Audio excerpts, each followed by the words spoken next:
என்ன இவ அடுத்த ட்ரிப்புக்கு போயிருக்கா? ஒண்ணு முடிச்ச உடனே அடுத்தது. இவ்ளோ காசு வச்சிருக்காளா? சும்மா தேவையில்லாம மத்தவங்கள காமிக்கணும்னு ஷோ ஆஃப்காக போறது.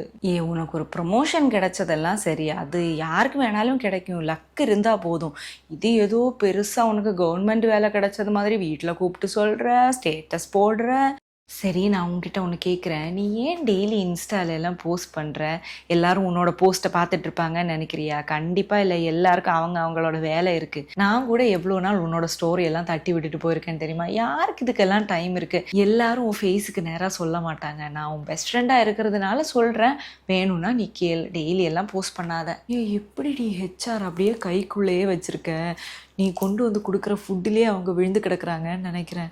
வீட்டு வேலையும் ஆஃபீஸ் வேலையெல்லாம் முடிக்கிறதுக்கே டைம் கரெக்டாக இருக்கும். இந்த மாதிரி எஃபர்ட் போடுறதுக்கெல்லாம் எங்களுக்கு டைம் இல்லைப்பா. இதெல்லாம் உனக்கு தான் செட் ஆகும்.